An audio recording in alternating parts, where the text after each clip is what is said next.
Bom dia, graça e paz. Deus abençoe e guarde a vida de cada um de vocês. Vamos para mais um estudo. Hoje do 2 Reis, capítulo 10 ao capítulo 14, versículo 20. E começa falando de conspiração. Onde envolve muito dinheiro e muito poder, sempre tem conspiração. E agora a Thalia, ela quer se tornar rainha de Israel e para isso ela vai assassinar a descendência do rei, para que ela possa governar. Só que um deles é ocultado e foge, ou seja, é escondido.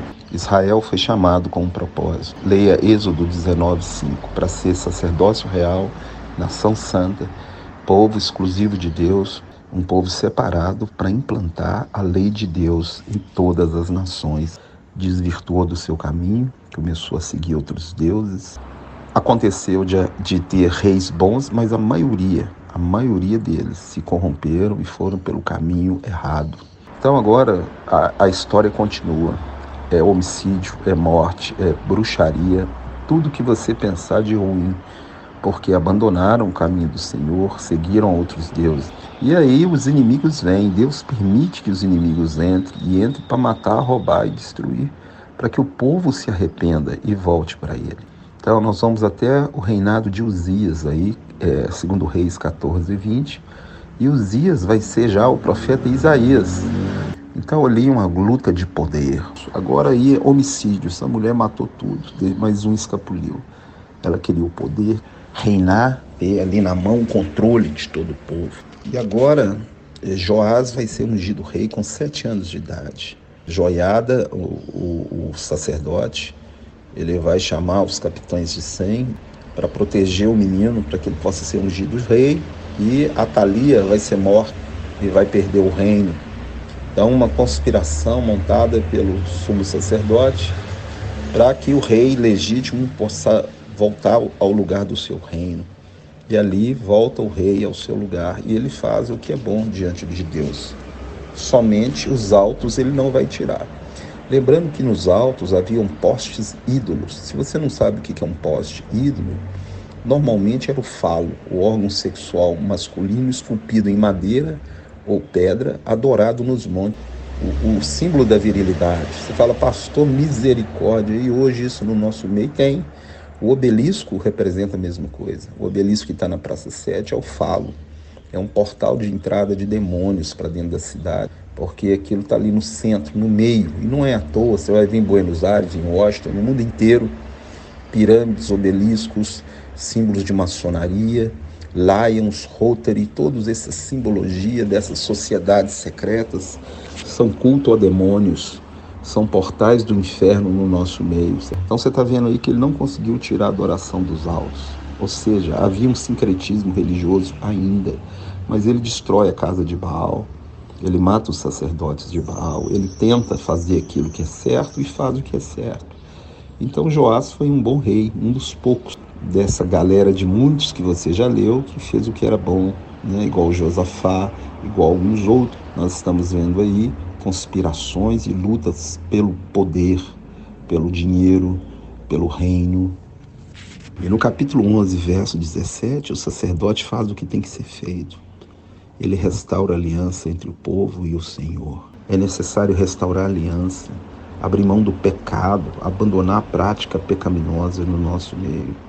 Então esse sumo sacerdote inteligente, ele chama o povo, põe um rei bom, institui o reinado e ele treina. O menino era muito novo, 7 anos, ele mesmo deve ter treinado esse menino. E agora ele restaura a aliança. A primeira coisa na vida de alguém, quando a vida está mal, é restaurar a aliança. É você arrepender, ajoelhar e falar, Deus, perdoa os meus pecados. O problema do povo de Israel não era o pecado, era voltar, retornar a praticar as mesmas obras. E no nosso meio nós estamos vendo um retorno ao mundo, as práticas mundanas, a bebida, a mentira. Deus é santo e Ele quer que você seja também. Então esforce. Israel devia ter sido fulminado há muito tempo, eliminado, mas a paciência de Deus, mesmo ele cultuando outros deuses, Deus ali mandando profetas, mandando sumo sacerdote, mandando pessoas, Eliseu, o ministério de Elias e de Eliseu, Eliseu, ele vai partir agora, vai morrer. E Deus enviou esses homens para falar com o povo o que ele queria. E hoje Deus nos deu do seu Espírito. No verso 21 vai falar que Joás era da idade de 7 anos, virou rei.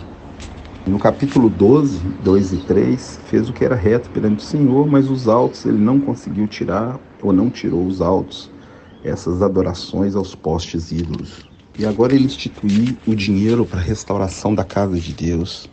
E ele fala com o sacerdote para que fizesse a oferta do templo e o dinheiro do resgate fossem aplicados na reforma da casa do rei. E eles nem conferiam, porque todo mundo tinha um coração voltado para essa obra. Então um avivamento ele vem quando todo mundo tem um coração voltado para restaurar a casa de Deus. E restaurar a casa de Deus é restaurar você, sua família. Então esse rei fez isso, vão pegar e vão restaurar a casa de Deus. E a casa de Deus foi restaurada com aquele dinheiro que era depositado para o resgate dos primogênitos, as ofertas das festas.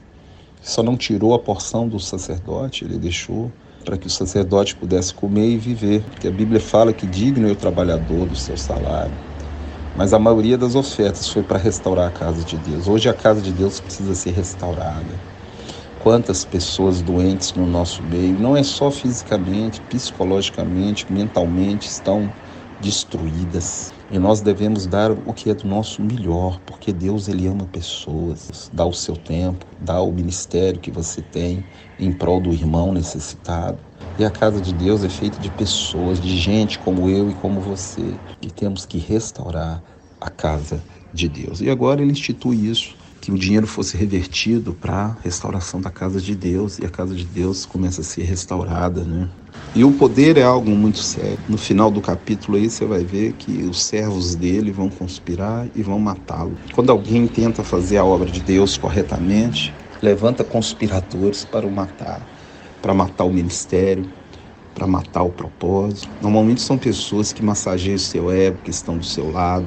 Esses que parecem amigos são Judas. Cuidado com os conspiradores, porque eles não parecem inimigos. Você está vendo aí que quem matou Joás foram os servos. São pessoas da sua intimidade, não é pessoa distante. Vigia, porque o mal normalmente vem da onde a gente menos espera.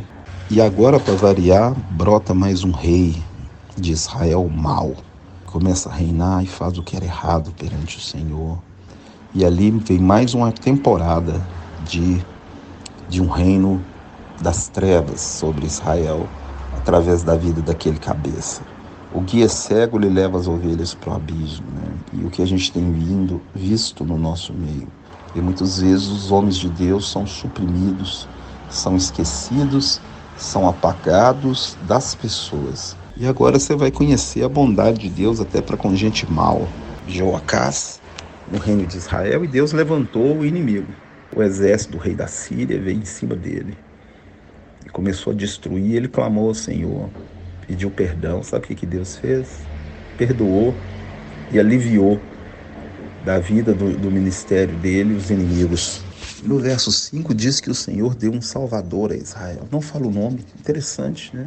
Que livrou eles das mãos do rei da Síria. Enviou um salvador, pois Deus já enviou o salvador da humanidade. O nome dele é Jesus. Ele nos libertou do império das trevas, leia Colossenses 1,13, e nos transportou para o reino do Filho do seu amor. Você é uma pessoa livre. Deus enviou o Salvador para te libertar, e hoje você não deve ser mais escravo de nada, nem do mundo. E no verso 6 diz que mesmo Deus mandando o Salvador, eles não apartaram dos pecados. Olha só. Deus deu alívio e não aprenderam e não apartaram dos. E agora vem outro rei em Israel e faz o que era mal perante o Senhor. Ele começa a fazer maldade, praticar maldade diante do Senhor.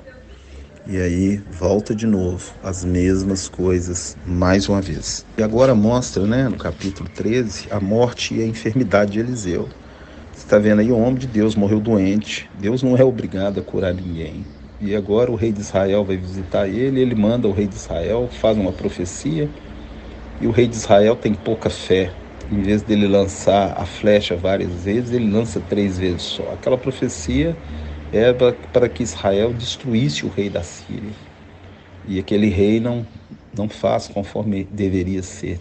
E Eliseu fala para ele: Você só vai destruir agora 3 vezes. Você devia ter julgado 5 ou 6 que você ia destruí-lo completamente. E agora Eliseu morre, a Bíblia fala, relata. Eles foram enterrar um homem, julgaram em cima da cova de Eliseu, e aquele morto encostou nos ossos dele e reviveu. Impressionante.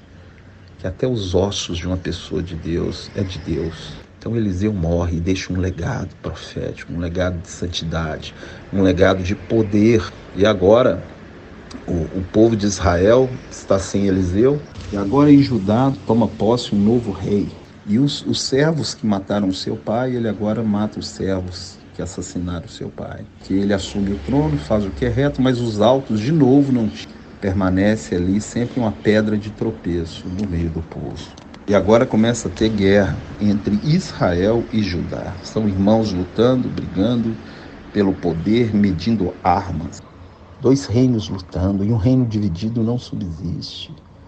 E agora Joás vai morrer, e Uzias vai tomar o posto no seu lugar. E a leitura bíblica, ela para aí no verso 20, porque vamos iniciar um novo livro, depois retorna. Porque a Bíblia, essa leitura bíblica, ela está na suposta ordem cronológica, e agora é o livro de Isaías. Que Deus te abençoe, te livre de todo mal, te guarde. Em nome de Jesus, em nome de Jesus. Fica na paz.